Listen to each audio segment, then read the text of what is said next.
오늘 드디어 부자와 나소의 비유에 왔습니다. 제가 반복적으로 말씀드렸습니다만 탕자의 비유와 불의한 청지기의 비유, 그리고 이 두 비유의 종결편이 부자와 나사로의 비유라고 말씀드렸습니다.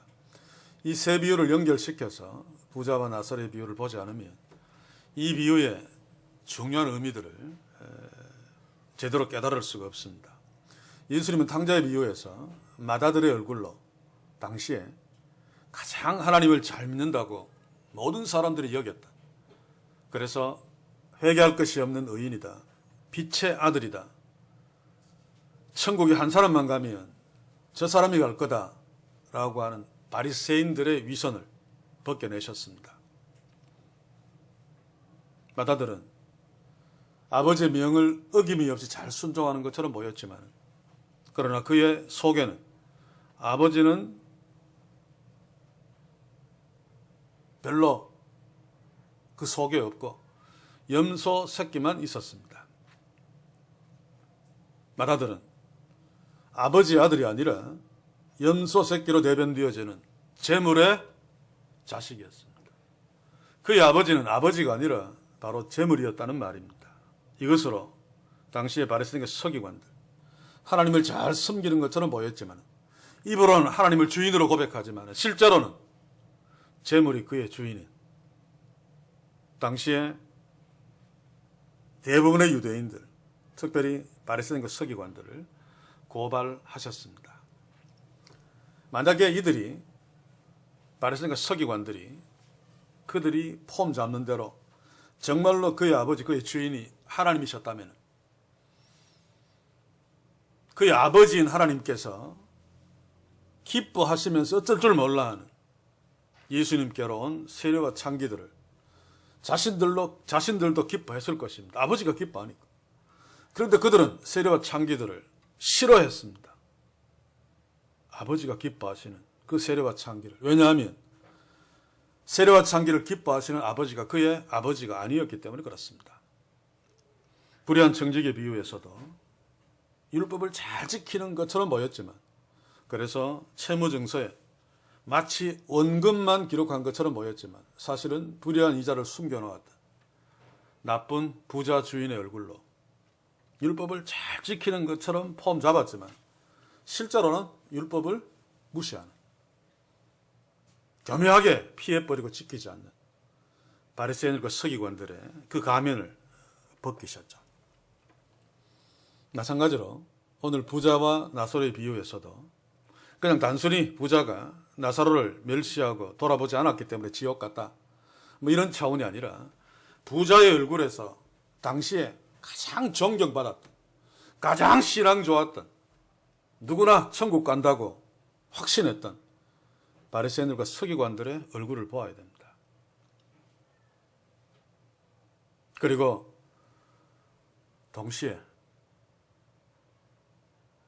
세계에서 가장 믿음이 좋다고 하는, 역사상 가장 큰 부흥을 이루었다고 하는 한국교회 민낯과 우리의 모습도 함께 보아야 할 것입니다. 주께서 부자와 나사로의 비유를 하신 것은 바리새인과 서기관들에게 회개의 기회를 주시는 거죠. 그들이 잘 믿는 척 폼을 잡지만, 그러나 너희들은 부자의 얼굴이야. 이대로면 부자가 간 그 지옥이 너희들의 종착역이야 라고 경고하고 있는 것입니다. 마찬가지로 이 부자와 나사로의 비유는 우리에게, 또한 한국교회, 오늘 이 시대 타락한 교회들, 우리가 너무나 잘 알지 않습니까? 계속 이대로 간다면 한국교회가 노래하면서 찬양하면서 우리는 하나님의 축복을 받았다, 주의 일을 대단히 많이 했다, 하나님이 기뻐하실 거야 라고 하는 그 모든 것들 다 허공의 메아리가 되고 계속 그대로 간다면 부자가 간 그곳이 오늘 이 시대 타락한 한국교회의 종착역이 되고 말 것입니다. 그래서 우리도 오늘 이 말씀 앞에 두려움으로 진지하게 나 자신을 비추어 보면서, 남은 모른다 할지라도 자기는 알잖아요. 자신의 진짜 얼굴을, 비춰보면서 진지하게 회개하면서 또 새로운 결단들을 하면서 주님 앞에 서야 할 것입니다. 오늘 이 비유는 예수님의 모든 비유 중에 제가 당시에 유대인들에게 설문조사를 하지 않았습니다만 가장 기분 나쁘고 가장 듣기 싫고 가장 충격적인 비유가 바로 이 부자와 나사로의 비유일 것입니다. 왜냐하면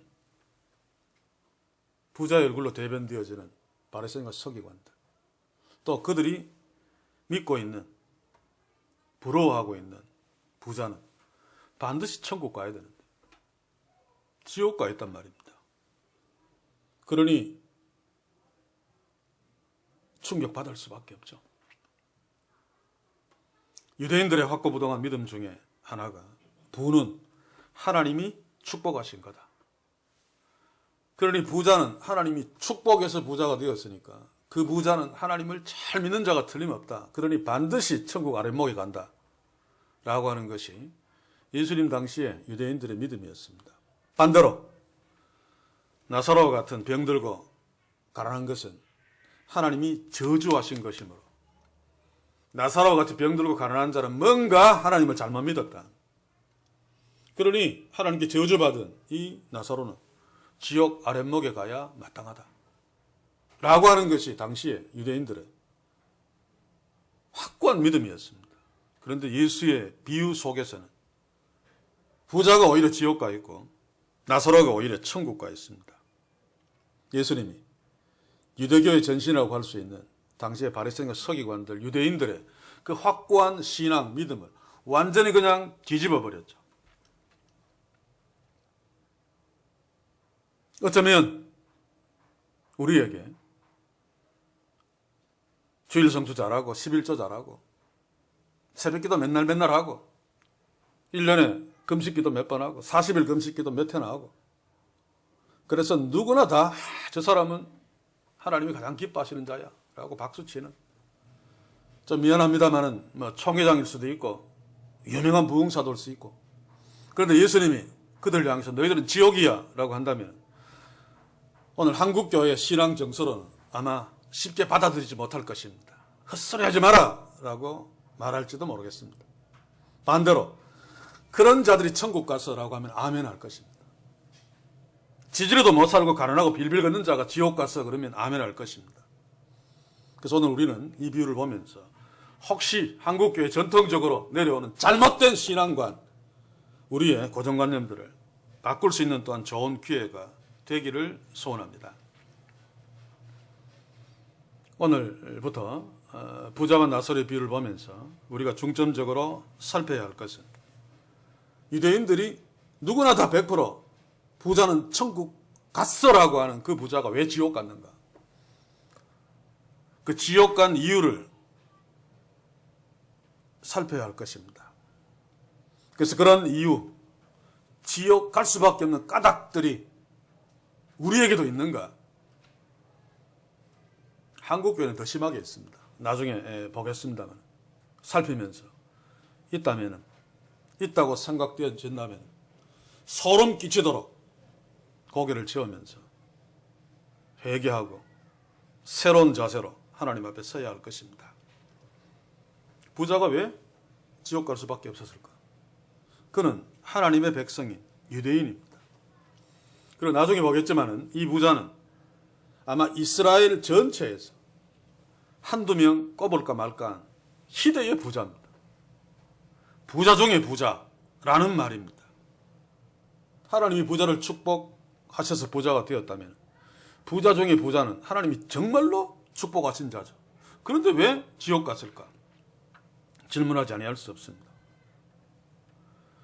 또 그는 매일 호화로운 잔치를 벌임으로 이웃 사람들을 불러다가 그 잔치 돈 많이 들었을 텐데 날마다 잔치를 벌이면서 이웃에게 많은 것을 베푼 자입니다.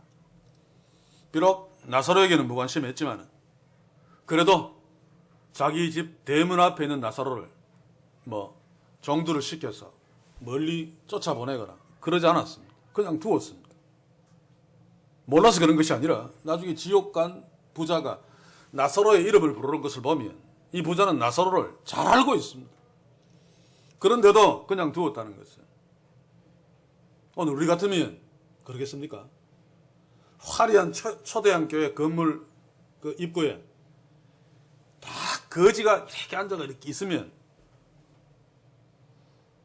교회 관리 집사님이 나와서 돈 몇 푼 주고라도 딴 데로 보낼 것입니다. 그런데 이 부자는 그러지 않았습니다. 우리가 볼 때는 제법 마음도 넓은 것 같습니다. 아량이 있는 것 같습니다. 그런데도 왜 지옥 갔을까? 그렇게 잔치를 베풀어 돈을 많이 이웃들에게 쓰면서 막 먹이고 했는데 거지 나사로를 야박하게 먼데로 쫓아보내지 않았는데 왜 그런데 그 부자는 지옥에 갈 수밖에 없었는가? 물론 죄인이 천국 가고 지옥 가는 것은 하나님의 전적인 하나님의 은혜에 달려 있습니다. 인간적인 관점에서 본다면 하나님이 베푸신 은혜, 그 은혜를 받아들이고 하나님을 믿는 자, 그 믿음이 구원의 문제를 결정짓는 것 틀림없습니다. 그럼에도 하나님의 진짜 자녀 또는 가짜 자녀는 그의 삶을 자세히 들여다보면 어느 정도 판단할 수 있습니다. 예수께서 이 부자와 나사로의 비유로 부자의 그 삶의 행태를 보여준 것이 바로 그것 때문이죠. 바리새인 서기관들, 너희들이 이런 모습으로 살고 있어.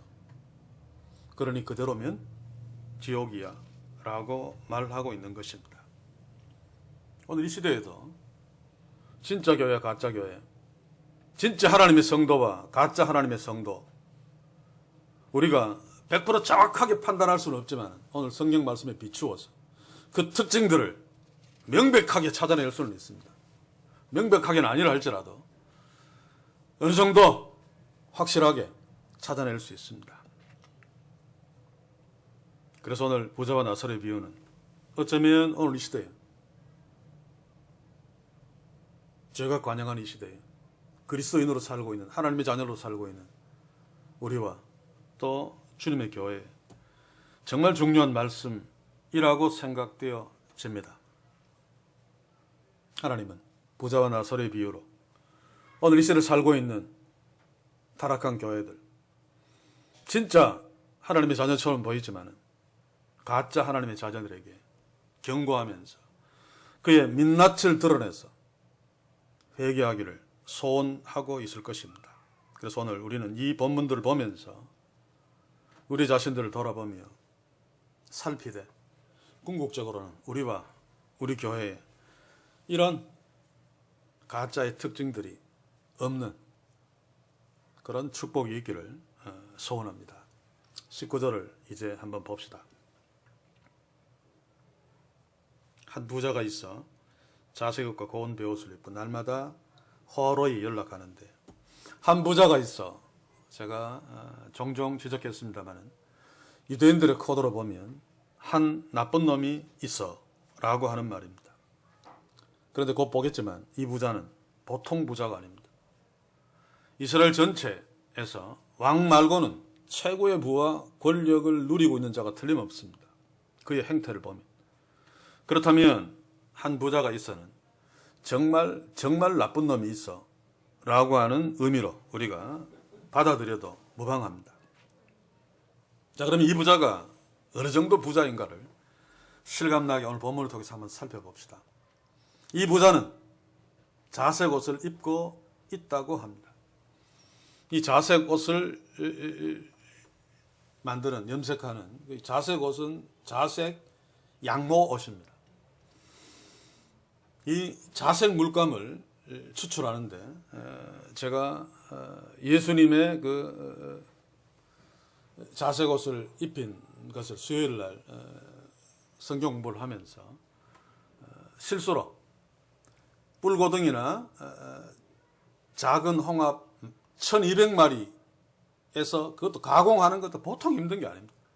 거기서 1.5g 정도의 자색 염료를 추출할 수 있다라고 말했는데, 그때 제가 숫자를 잘못 보고 12,000마리는 이 상식적으로 안 맞기 때문에 1,200마리라고 실수를 했어요. 그런데 다시 보니까 12,000마리의 뿔고등을 해서 그 자색 염료를 아주 복잡한 과정을 통해서 추출하는데 12,000마리에서 겨우 1.5g 추출할 수 있답니다. 그러면 고대 사회에 그 이래 망토같이 탁 이렇게 긴 옷을 한 벌 염색하는데 얼마나 많은 염료가 들겠습니까? 그래서 이 자색 옷은 우리의 상상을 초월하는 그런 값비싼 옷입니다. 그래서 보통 부자들은 입을 수 없습니다. 그래서 보통 부자들은 좀 똥개나 낀다는 부자들은 흰색 양모도 쉽지 않답니다. 그걸 하얗게 탈색해서 깨끗하게 만드는 옷도 값비싼데 자색 옷은 너무너무 비싸서 당시에 왕이나 왕족들, 돈하고 별 상관없는 그런 자들이 입었던 옷입니다. 그래서 이 자색이라고 나오는 이 자주색이죠, 그죠? 퍼플. 이 자색을 왕의 색깔이라고 할 정도로, 물론 자색 옷은 왕만 입어야 된다는 법은 없습니다. 아무나 입을 수 있는데, 그러나 그럼에도 불구하고 특별하게 대단한 부자만 입을 수 있었던 것은 그 돈이 엄청나게, 그 옷이 엄청나게 비쌌기 때문입니다. 마가복음 15장 17절 18절을 한번 봅시다. 지난번 수요일날 공부했던 것인데, 예수께서 자색 옷을 입히고 가시 멜로관을 엮어 씌우고 예하여 가로되 유대인의 왕이여 평안할지어다. 로마 병정들이 자색 염료로 만든 옷은 아닙니다. 그 로마 병정들이 어깨에 걸치고 있는 붉은 망토죠. 그게 태색되어서 자색처럼 보이는. 그래서 그 자색 옷을 예수님께 입힌 이유는 자색이 왕의 색깔이기 때문에 예수님을 왕으로 분장시켜서 놀리기 위해서죠. 이토록 자색은 왕이나 입을 법한 그런 특별한 옷이었습니다. 이 부자가 그 정도로 부자였단 말입니다. 또 부자가 입었다는 가는 베옷은 이스라엘에서는 생산되지 않는 옷감입니다. 애굽에서 생산되는 특산물. 애굽에서도 아주 대단한 사람만 입을 수 있었겠죠. 그런데 이놈은 애굽에 있는 가는 베옷을 수입해다가 자신이 입었단 말입니다. 우리로 친다면은 서울에 초대교회 모 목사가 입고 있는 양복 한 번 수선하는데 100만 원이었다. 실제로 어느 기자가 그 장부에 기록된 것을 가지고 폭로를 했죠. 그렇지? 그러면 그 양복은 얼마짜리겠습니까? 아마 영국제 등등 아마 명품이었을 것입니다. 보통 부자 목사는 못 입습니다. 그렇죠? 저 같은 경우에는 그 양복을 공짜로 준다고 해도 못 입습니다. 관리할 수 없으니까. 비유에 나오는 부자가 입었다는 가는 베옷이 그 이상입니다. 예수님이 아마 이렇게 말씀하신 것은 이야기이기 때문에 일종의 과장을 했으리라고 생각되어지는데, 그 문 밖에 있는, 대문 밖에 있는 거지 나사로와 얼마나 차이가 있는가.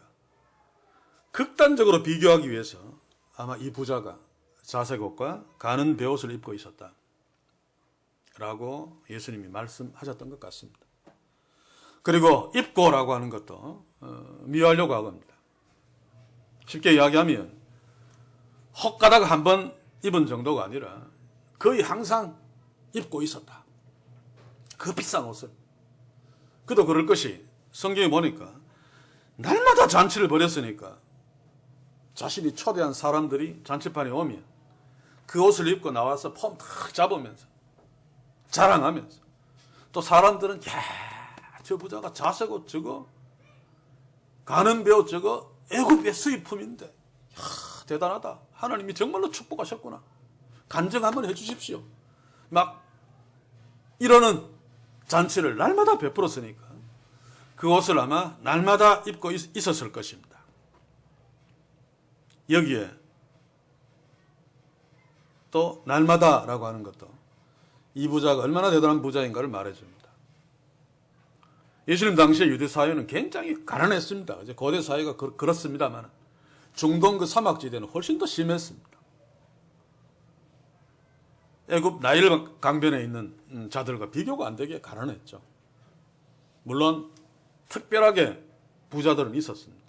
예루살렘 성전을 중심한 그 종교인들, 그리고 로마의 앞잡이 노릇을 하는 부자들.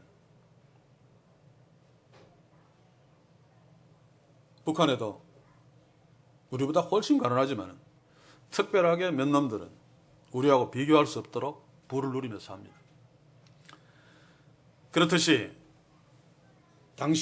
예수님 당시의 유대 사회에서 잔치를 연다는 자체가 일반 백성들에게는 꿈 같은 이야기입니다. 1년에 한 번이 아니라 평생에 한두 번 정도 자기 자녀들 결혼식 때 아마 결혼 잔치는 베풀었겠죠. 그러나 이 잔치라고 말할 수 없을 정도로 부자의 잔치와 비교하면 그냥 소박하게 잔치를 베푸는 1년에 한두 번이 아니라 평생에 한두 번 정도. 그리고 상당한 부자들도 1년에 한두 번 정도 잔치를 벌일까 말까 그런 사회 구조죠.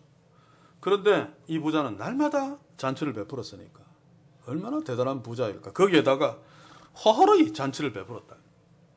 이 호호로이는 헬라어로 보면 찬란하고 빛나게 럭셔리 정도가 아니라 뭐라고 그래도 브릴란트 하여간 럭셔리 최고로 럭셔리하게 그런 호합한 잔치를 날마다 베풀었으니까 이 부자는 얼마나 대단한 부자였는가. 이 부자가 정말 대단한 부자였다. 다시 말해서 정말 나쁜 놈이었다라고 하는 사실을 이왕 본 김에 한 군데 더 봅시다. 20절을 한번 보십시오. 나사로라 이름한 한 거지가 흔들 나르며 그 부자의 대문에 누워. 여기서 대문은 원문으로 보시면 필론인데 거대한 신전의 대문, 정문.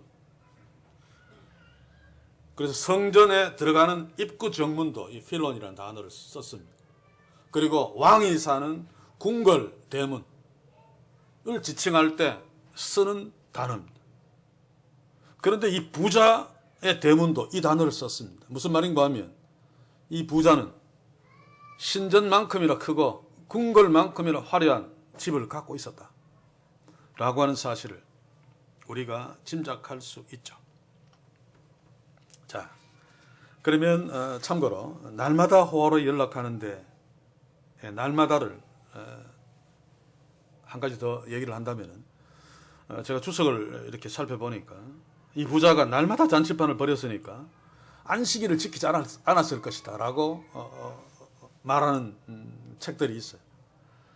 그래서 안식일도 안 지키고 날마다 흥청망청 했으니까 이 부자는 나쁜 놈이고 그래서 아마 지옥 가지 않았겠는가 라고 하는 어떤 상상을 하도록. 그런데 날마다 이 부자가 잔치를 베풀었다고 해서 이 부자는 안식일을 지키지 않았을 것이라고 상상하는 것은 굉장히 유치한 해석입니다. 왜냐하면 유대인들은 안식일을 지키는 것은 숨 쉬는 것만큼이나 귀한 거죠. 그래서 안식일을 속으로는 몰라도 겉으로는 다들 잘 지키는 척 했습니다. 바리새인들처럼.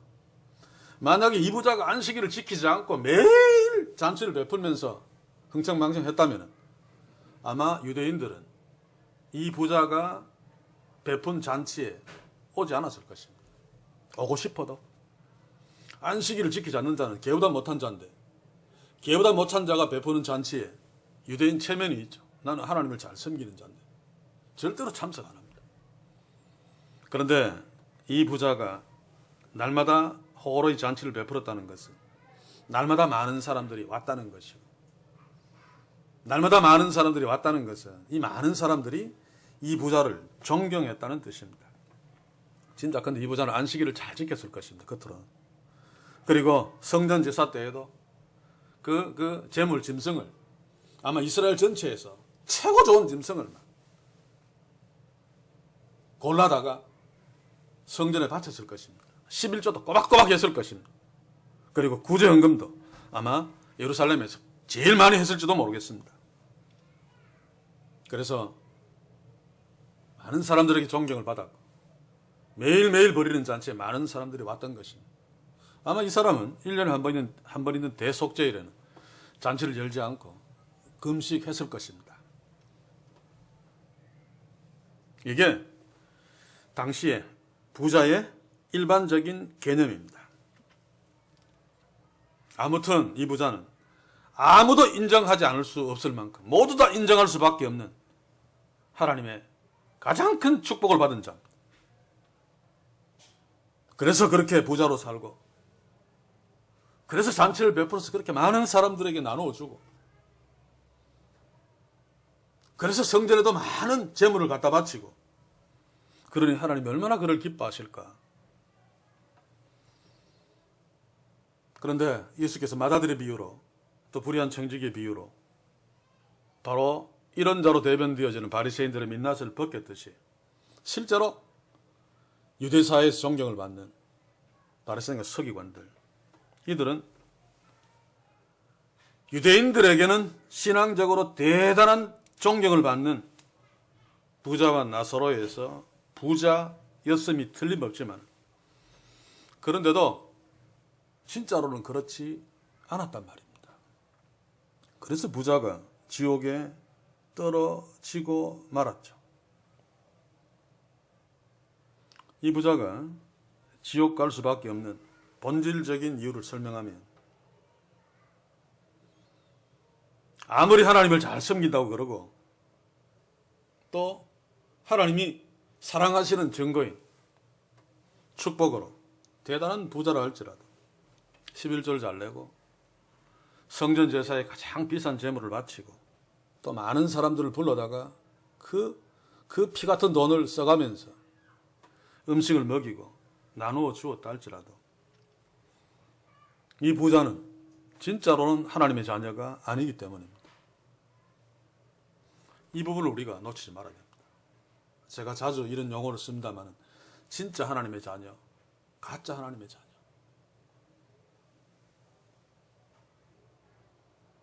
그래서 저는 순복음 교회의 순복음도 저한테는 처음에 굉장히 고민하면서 생각하게 한 용어입니다. 복음은 복음이면 복음이지 왜 순복음인가? 가짜 복음이 너무 많기 때문입니다. 그런데 거기에 순자를 붙인 것은 우리는 더 가짜다라는 자백일지도 모르겠습니다. 참기름. 요즘은 가짜가 별로 없습니까? 옛날에는 막 가짜 천지입니다. 식당에서 파는 참기름은 다 가짜입니다. 해바라기 참기름에 막 섞은. 제 친구도 그거 장사해서 돈 많이 번 친구가 있는데, 칠성시장에서. 그런데 참기름에 다른 기름을 많이 섞은 가게일수록 참자를 더 많이 붙인다고 합니다. 참기름. 그래서 참새가 옆에 지나가면서 웃는다고 합니다. 참자는 나밖에 붙일 수 없어 라고 하면서. 그래서 순복음은 순복음이 아니구나. 그러나 복음 앞에 순자를 붙일 수밖에 없는 그 비극이 한국교회의 비극입니다. 왜냐하면 진짜 복음을 찾기 어렵기 때문에. 마찬가지로 오늘 이 시대에도 하나님이 축복하신 부자, 그래서 하나님의 사랑하시는 자녀다라고 하는 자들은 많이 있을지 몰라도 진짜 하나님의 자녀는 별로 없단 말입니다. 그래서 이 부자가 지옥 간 것은 당시의 유대인 모두가 이 사람은 하나님의 자녀다, 하나님이 축복하신 자야, 천국 가라고 했어도 가짜 하나님의 자녀였기 때문에 지옥 갔단 말입니다. 불의한 정직에 비해서 예수님이 결론 내린 표현을 빌린다면 그는 하나님을 주인으로 섬기는 것처럼 화려하게 신앙 고백했을지라도 실제로는 재물을 주인으로 섬기는 자였습니다. 누가복음 16장 13절을 다시 한번 봅시다. 집 하인이 두 주인을 섬길 수 없나니 혹 이를 미워하고 저를 사랑하거나 혹 이를 중히 여기고 저를 경히 여길 것임이니라. 너희가 하나님과 재물을 겸하여 섬길 수 없느니라. 한 종이 두 주인을 섬길 수 없듯이 이 부자도 하나님과 재물을 동시에 섬길 수 없습니다. 인간이기 때문에. 그래서 겉으로 보기에는 하나님을 주인으로 잘 섬기는 것처럼 보였으나 그의 삶을 들여다보면 탕자에 비유해서 마다들처럼 염소 새끼를 품고 있는 불의한 청지기에 비유해서처럼 율법을 잘 지킨 채무증서처럼 보이지만 그 안에 불의한 이자를 숨겨놓은 것처럼 이 부자에게도 하나님의 진짜 자녀가 아닌 증거들이 그의 삶에 그대로 담겨 있단 말입니다. 19절을 다시 봅시다. 자색 옷과 가는 베옷을 입고 날마다 럭셔리한 잔치를 베풀며 연락하는 이 호합한 삶의 행태는 이 부자의 주인이 하나님이 아니라 재물이나 움직일 수 없는 증거입니다. 왜 이 부자는 그 값비싼 자석과 가는 베옷을 입고 날마다 럭실한 잔치를 베풀고 수많은 사람들을 불러 모아 그 비싼 음식들을 막 먹였을까요? 하나님이 내 이웃을 사랑하라고 했으니까 하나님을 기쁘시게 하려고. 우리는 아닌 것을 다 압니다. 그렇죠? 왜 그가 그렇게 했을까? 많은 사람들을 불러놓고 자색 옷을 입고 가는 베옷을 입고 나타나서 그들의 칭송을 받고 그들이 막 박수치면서 당신이야말로 하나님께 가장 크게 축복받은 자입니다 라고 하는 소리를 듣고 싶어서 결국 자기를 위해서입니다. 자신을 자랑하고 과시하며 즐기기 위해서 이렇게 호합한 삶을 버려놓은 거죠. 이런 자들은 신앙의 행태마저도 실제로는 하나님이 없습니다. 한번 봅시다. 마태복음 6장 2절, 5절, 16절 순서대로 한번 읽어보겠습니다. 앞부분만. 그러므로 구제할 때에 외식하는 자가 사람에게 영광을 얻으려고 회당과 거리에서 사는 것 같이 너희 앞에서 나팔을 불지 마라. 구제하는 것 정말로 귀한 것인데 사람들을 앞에서 합니다. 왜냐하면 하나님이 주인이 아니고 내가 내 주인이기 때문에 자신이 드러나게 해야 되기 때문에. 또 너희가 기도할 때에 외식하는 자와 같이 되지 말라. 저희는 사람에게 보이려고 회당과 큰 거리 어귀에 서서 기도하기를 좋아하느니라. 기도마저도 사람들에게 보이려고 멋있는 목소리로 길게. 그러니 부흥회 포스터 같은 데 보면 40일 금식기도 3회 위대한 주의 종. 이게 바로 이런 것입니다. 이렇게 노골적으로 그렇지 않다 할지라도 교회마다 그지요. 우리 목사님 기도 많이 하는 분이야. 뭡니까? 사람에게 보여주었습니다. 그런 소리 들으려고. 또 보십시오. 금식. 금식할 때 너희는 16절 외식하는 자가 같이 슬픈 기색을 내지 말라. 저희는 금식하는 것을 사람에게 보이려고 얼굴을 흉측하게 하느니라.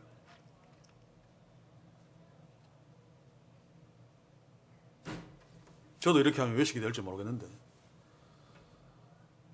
정의로운 시간은 아닙니다만 때로 어떤 상황에 대해서 마음에 와닿으면 저도 금식을 합니다. 그런데 때로는 우리 희민이 엄마도 모를 때가 있습니다. 그런데 금식한다고 다 선전해놓고 그지요. 저는 어릴 때 우리 교회에서 많이 봤습니다. 예수님은 사람들한테 표시 안 나도록 기름을 바르고 왜 이런 말씀을 하는가 하면 가짜들은 하나님이 없으니까 사람들에게 보이려고 한다는 것을 지적하기 위해서입니다. 그런데 너희들은 가짜가 아니니까 하나님을 의식해. 그런데 왜 너희들도 가짜처럼 사람들을 왜 자꾸 의식하느냐라고 하는 거죠. 다시 말합니다. 바로 이런 행태가 하나님이 없는 가짜 하나님의 자녀들의 특징입니다. 우리를 포함시켜서 오늘 이 시대 타락한 한국교회를 한번 보십시오. 얼마나 이런 것들을 노골적으로 드러냅니까?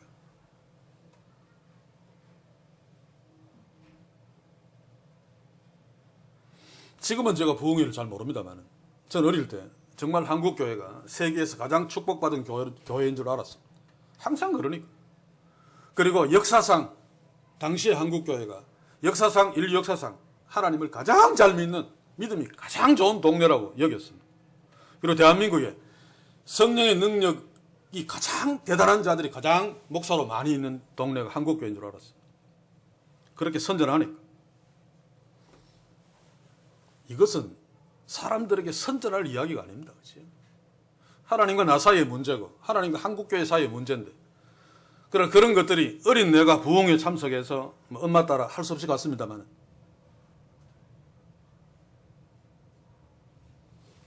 어린 나이에 그것이 내 내리에 박힐 정도였다면 타락한 한국교회의 모습이 어느 정도인가. 그리고 축복했다고 선전하는 초대인교회 화합한 한국교회의 모습을 보십시오. 그게 바로 하나님이 없는 가짜교회의 특징입니다. 그런데도 하나님이 축복 많이 했다. 그런 교회일수록 구제 많이 하고 기도 많이 하고 금식 많이 하고 이런 사람들 많다. 믿음 좋은 사람들 많다. 또 세상으로 축복받은 국회의원 뭐 이런 사람들 많다라고 하고 있잖아요. 사실은 하나님이 없는 증거들을 자랑하고 있는 것입니다. 자신을 드러내기 위해서. 사랑하는 성도 여러분, 하나님의 진짜 자녀, 즉 하나님을 진짜 주인으로 섬기고 있는 자들의 부는 하나님 주신 부죠. 자신을 위해서는 화판으로 절대로 나타나지 않습니다. 그럴 수 없습니다. 믿음이 연약해서 부분적으로 나타날 수 있습니다만 오늘 이 시대 한국교회처럼 그렇게 노골적으로 나타나지 않습니다. 왜냐하면 화판 사치는 하나님이 아니라 재물이 주인이라는 움직일 수 없는 증거이기 때문입니다. 하나님이 주인인 자의 부는 언제나 하나님 나라를 위해서 준비되고 사용되어집니다. 이런 진짜 하나님의 자녀, 하나님의 교회, 하나님이 아무리 많은 부를 주어도 부자로 살지 않습니다. 하나님이 주신 것을 관리하는 하나님의 곳간을 맡은 신실한 청지기로 감사하면서 조심스럽게 하나님의 사명을 감당하려고 하며 살 뿐이죠. 그래서 언젠가 어떤 자가 제 친구입니다만 진짜 하나님의 은혜로 부자 되는 방법이 뭔가 농담 비슷하게 물었는데 저도 웃으면서 대답했지만 뼈 있는 말을 했습니다. 부자가 되지 않으려고 노력하면 된다. 철저하게 하나님을 주인으로 중심에 놓고 하나님이 나한테 아무리 많은 것을 주어도 청지기로 살겠습니다 라고 하는 실제 그 삶의 내용을 하나님 앞에 보이면서 살면 아무리 많은 부를 주어도 나는 가난한 자로 살겠습니다 라고 하는 분명한 증거들을 가지고 살면 하나님이 안심하고 많은 부를 줄 것이다. 그런데 그때 조심해야 된다. 정말 하나님의 자녀는 부자로 살지 않습니다. 제가 늘 이야기합니다만 기본적으로 한 1000명이 모이면 1000명이 예배할 장소는 필요하죠.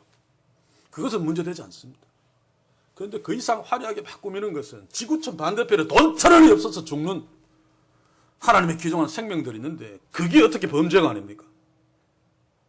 우리는 그런 부분들을 깊이 생각해 봐야 됩니다.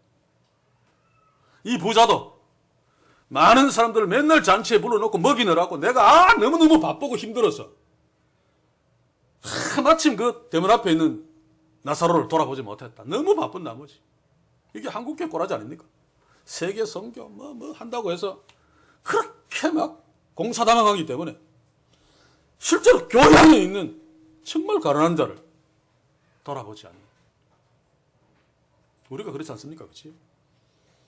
TV에 보면서 누구는 빈곤 포로라고 얘기합니다만 막 그 아프리카의 가난한 자를 보면서 그 애를 보면서 막 슬퍼서 막 울면서 막 도와줘야지. 그러면서 정작 자기 옆에 있는 아내, 남편은 그렇게 미워하는.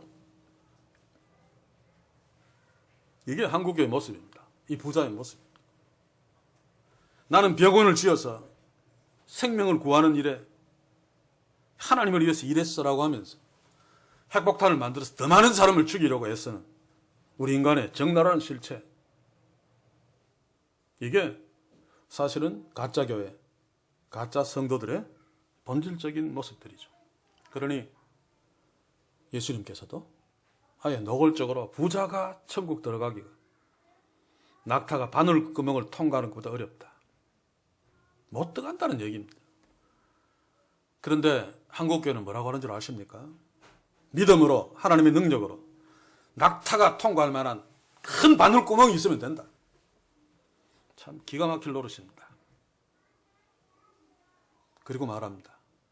타락한 한국교회는 부자가 되어도 정신을 차리고 겸손하게 믿음을 지키며 하나님이 기뻐하시는 뜻대로 살면 된다. 제가 앞에서 하나님이 아무리 많은 부를 주어도 부자로 살면 안 된다라고 했죠. 부자로 살면 안 되면 사람들이 박수치지 않습니다. 사람들은 많이 가지고 이런 자들을 박수치지, 많이 가져도 부자로 살지 않는 자는 박수치지 않습니다. 자, 그런데 우리가 알아야 될 것은 부패한 죄의 본성을 갖고 있는 인간에게 부자가 되어도 믿음으로 살 수 있다는 것은 꿈 같은 이야기, 절대로 그런 일은 일어나지 않습니다.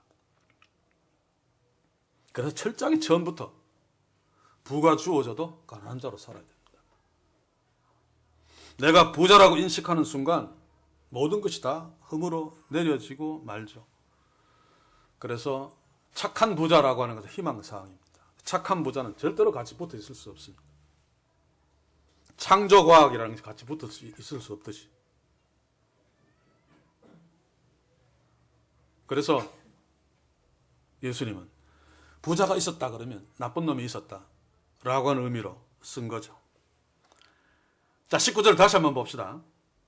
여기 보면 날마다 호로이 연락하는데, 연락하는데, 이 단어가 헬라어로는 현재 분사인데, 그러니까 잔치를 날마다 베풀어 끊임없이 지속적으로 연락했다, 즐기고 있었음을 나타내는데, 문제는 여기에 연락한다, 연락하다, 즐기다 라고 하는 헬라어 의미가 하나님 없는 세속적인 즐거움을 말합니다. 그리고 이 단어가 극단적으로 성경에 어디에 쓰여 있는가 하면 악마적인 즐거움, 굉장히 무서운 단어입니다.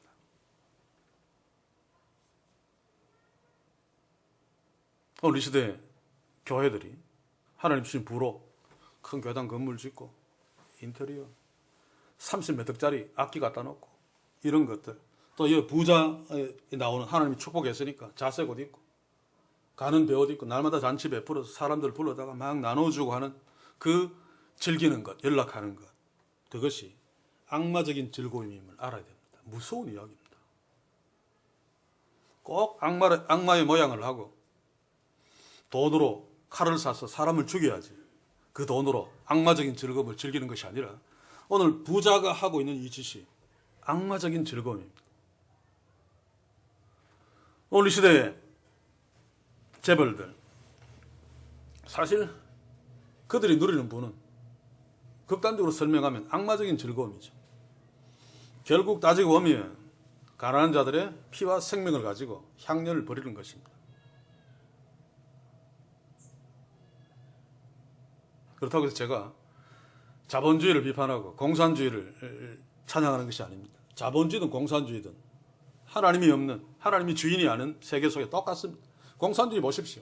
특히 일부들은 더 잘 살면서 밑에 사람들 반죽이지 않습니까? 그게 그냥 겉으로 법적으로 그런 구조가 아닐 뿐이지, 오늘 이 시대에도 소수의 부 권력을 갖고 있는 자에 나머지들은 다 그 노예로 사는 것이나 마찬가지입니다. 그래서 교회가 중요합니다. 교회가. 그런데도 교회도 똑같은 가치관을 갖고 있으니까 하나님 주신 부로 이 부자처럼 악마적인 즐거움을 즐기고 있으니까 문제가 되는 거죠. 이 단어가 어디에 쓰이는지 한번 살펴봅시다. 누가복음 12장 19절, 또 내가 내 영혼에게 이르되 여러 해 쓸 물건을 많이 쌓아두었으니 평안히 쉬고 먹고 마시고 즐거워하자. 여기에 즐거워하자가 연락하는 데와 똑같은 단어입니다. 이 어리석은 부자, 하나님이 그 풍성한 부를 주시어서 주변에 굶주린 자들을 돌아보도록 하셨는데 이놈은 나만 위해서 쓰자라고 악마적인 즐거움을 계획했습니다. 물론 하나님이 확 죽여버려가지고 그 즐거움을 누리지 못했습니다만은 이 부자는. 그리고 누가복음 15장 29절 한번 봅시다. 아버지께 대답하여 가로되 내가 여러 해 아버지를 섬겨 명을 어김이 없거늘 내게는 염소새끼라도 주어 나와 내 벗으로 즐기게 하신 일이 없더니, 여기에 즐기게라고 하는 것이 바로 연락하는 데 똑같이 악마적인 즐거움을 나타내는 단어입니다. 이 마다들은 아버지를 잘 섬기는 것처럼 보이지만 아버지는 안중에도 없고 염소 새끼에 목을 매달고 그것 가지고 친구들과 악마적인 즐거움을 즐기려고, 그게 안 되니까 지금 아버지께 화를 내고 있는 것입니다. 이 단어가 가장 노골적으로 사용되어진 요한계시록 11장 10절을 한번 봅시다. 이 두 선지자가 땅에 거하는 자들을 괴롭게 한 거로 땅에 거하는 자들이 저희의 죽음을 즐거워하고, 여기 즐거워하고가 연락하는 데와 같은 단어입니다. 저희의 죽음을 즐거워하고 기뻐하여 서로 예물을 보내리라 하더라. 여기에서 두 선지자는 마지막 때 주님의 참 교회를 말합니다. 두 증인이죠. 땅에 거하는 자들은 적그리스도에 속한 사탄의 자식들을 말합니다. 마지막 때의 참 교회는 믿음을 끝까지 지킬 것이기 때문에 무저갱에서 올라온 짐승에 의해서 죽습니다. 그러자마자 3일 내로 예수님이 오셔서 다 살아납니다만. 자, 그런데 주님의 참교회가 무저갱에서 올라온 짐승에 의해서 죽었을 때 땅에 거하는 이 사탄의 자식들이 너무 좋아가지고 그것을 즐거워하면서 악마적인 즐거움을 즐기면서 자기들끼리 막 예물을 주고받고 난리를 친다라고 하는 것이 계시록 11장 10절에 즐거워하고의 의미입니다. 그래서 우리는 부자와 나설의 비유를 보면서 예수님이 이 부자가 날마다 호로에 연락하더니 자색옷과 가는 베옷을 입고 날마다 호로에 연락하더니 라고 하는 이 말이 얼마나 잔인하고 무서운 말인가를 아주 철저하게 처절하게 깨달을 필요가 있습니다. 그에게는 분명히 이웃이 있었습니다. 그렇죠. 잔치에 초대한 많은 이웃들, 그에게 수많은 돈을 쓰면서 잘 먹였을 것입니다. 또 어쩌면 돈 많이 들여서 귀한 선물들을 준비해서 한국교회에서 무슨 정교인 전도대회 이런 거 하면 선물 막 좋은 거 준비해서 막 나누어 주듯이 준비해서 그 잔치에 온 사람들에게 막 정성껏 막 나누어 주었을지도 모르겠습니다. 그 많은 사람들에게 그렇게 하느라고 공사다망해서 깜빡 내가 대문 밖에 나서를 돌보지 못했다 라고 지옥에서 어쩌면 하나님께 변명했을지도 모르겠습니다. 이 부자는 내가 그렇게 비싼 돈을 들여서 잔치를 베풀어 이웃을 나는 정말로 내 몸까지 사랑했다 라고 하나님께 항의할지 모르겠습니다만, 그런 자들에게 예수님은 이렇게 말씀하셨습니다. 마태복음 5장 46절 47절 한번 봅시다. 너희가 너희를 사랑하는 자를 사랑하면 무슨 상이 있으리요? 세례도 이같이 아니하느냐? 또 너희가 너희에게 형제만 무난하면 남보다 더하는 것이 무엇이냐? 이방인들도 이같이 아니하느냐? 오늘 이 부자의 이웃사랑, 오늘 예수님이 말씀하신 이 말씀 우리에게 적용해야 됩니다. 우리는 자칫 가정 안에서도 그렇습니다만 교회 공동체 안에서도 크든 작든 나한테 잘해주고 막 내 호감, 내 스타일이고 이런 사람들은 좋아하면서 막 선물도 주고 이웃 사랑하는데, 그렇지 않은 자는 혹시 미워하고 있습니까? 보기 더 싫어서 눈만 좀 고개 돌립니까? 바로 오늘 예수님이 고발하는 부자의 얼굴입니다. 저에게도 있습니다. 그래서 두렵습니다만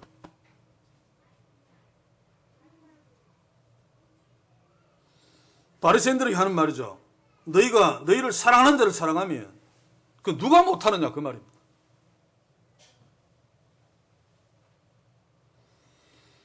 수천억짜리 건물 다 짓고 남는 돈으로 이웃을 도우고 선교사 파송하는 건 누가 못합니까?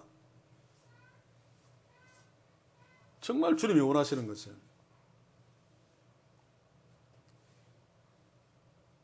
특히 참교회가 그만큼 많은 부를 소유할 수도 없겠지만 그렇다 할지라도 만약에 그것으로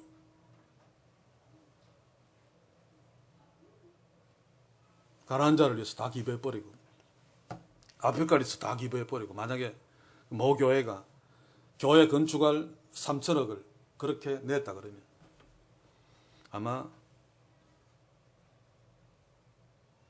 많은 사람들이 개독교에서 개자를 뺄지 모르겠습니다. 또 그 일을 통해서 하나님이 예정하신 생명들이 정말 내 예수 믿어야 되겠다. 교회 보니까 하나님 정말 있고 주님의 사랑이 정말 있어 라고 하면서 왔을 것입니다. 근데 교회들은 화려한 건물을 자랑합니다. 그것 보고 예수 믿는 사람은 없습니다. 감탄하는 사람은 있어. 왜냐하면 그 화려한 건물에는 복음이 없기 때문입니다. 하나님의 사랑이 없기 때문입니다. 그래서 우리가 이것을 놓치면 안 됩니다. 이 주제는 앞으로 부자와 나서를 하는다고 계속 반복될 테니까 여기서 중단하고 이제 1차적으로 결론을 내리겠습니다. 오늘 19절과 요한계시록 17장 4절을 같이 봅시다. 19절 다시 읽습니다. 자색 옷과 고운 베옷을 입고 날마다 호로에 연락하는데 요한계시록 17장 4절을 읽습니다. 그 여자가 자줏빛과 여기도 자줏빛이 나오네요. 붉은 빛 옷을 입고 금과 보석과 진주로 꾸미고 손에 금잔을 가졌는데 여기까지만 읽겠습니다. 우선 이게 지금 우리가 소망하는 아니 한국교회가 소망하고 자랑하는 축복의 모습 아닙니까? 이거 한국교회 모습 아닙니까? 똑같습니다. 더하면 더했지. 그런데도 이 시대에 타락한 교회들이 자신이 이런 모습을 하고 있다는 사실을 꿈에도 모릅니다. 오늘 부자와 나사로에서 가는 베옷을 입고 자색 옷을 입고 폼 잡으면서 하나님 나를 축복했어. 내가 이렇게 돈을 써서 이웃을 사랑해 라고 하는 그가 조금 뒤에 지옥 갈 것을 전혀 몰랐던 것과 마찬가지로 정말 소름 끼치는 일이 아닐 수 없습니다. 문제는 우리는 어떤가 그 말입니다. 나는 어떤가. 이것과 비스무리한 이런 것 축복이다 성공이다 생각하고 그것을 갖기 위해서 몸부림치고 있지 않습니까? 그것 놓고 무언가를 하면서 어떤 사람은 이런 말까지 한답니다. 나중에 지옥 갈 값이라도 이렇게 한번 살아봤으면 좋겠다. 무슨 말입니다. 그치요? 솔직히 우리에게도 가끔 이런 마음의 소원들이 있지 않습니까? 부자 되고 싶다. 그래서 부자 되세요라고 하는 것이 좋은 인사입니다. 교회에서도 그런 인사들을 합니다. 목사들도 그렇게 하면서 축복을 빕니다. 저에게도 이런 마음이 종종 있었습니다. 제가 있었다고 표현하는 것은 앞으로 이런 내 속에서 올라오는 죄성과 격렬하게 싸우겠다고 결심했기 때문인데 그러나 장담은 할 수 없습니다. 나중에 또 터져나올지. 저는 친구들과 만나서 친구들이 몇 억짜리 승용차를 함께 타도 부러워하는 생각 별로 들지 않습니다. 그래서 상당히 좀 초월했다고 생각하고 있었는데 가끔씩 나하고 잘하는 목사, 내 후배면 더 심합니다만 별것 아닌 것처럼 보였는데 그의 교회에 가니까 교회도 막 대단히 크고 사람도 대단히 많이 모이고 벽에 붙여진 사진을 보니까 장로님들하고 찍었는데 장로님들이 우리 교회 교인들보다 훨씬 더 많고 중간에 그 친구가 앉아있는데 보니까 다들 너무너무 행복한 모습으로 있는 모습을 보고 속으로 비틀거리면서 쓰러질 뻔한 적이 몇 번씩 있었단 말입니다. 물론 이 모습이 다 부자라고 단정하지는 않습니다. 그러나 내 속에 자색 옷과 가는 베옷을 입고 잔치판을 벌여서 수많은 사람들이 모인 그 모습 나한테도 있으면 좋겠다 라고 하는 악마적인 즐거움을 소원하는 내 마음이 있었다는 말이죠. 우리에게 여러분들에게도 있을 수 있습니다. 아마 있었던 적은 있었을 것입니다. 그래서 다시 한번 잘 안 될지 모르지만 결심하자 그 말입니다. 적어도 자색옷과 가는 베옷을 입고 날마다 호로히 연락하는데 이 모습이 우리가 부러워하는 모습이 되지 않기를 소원합니다.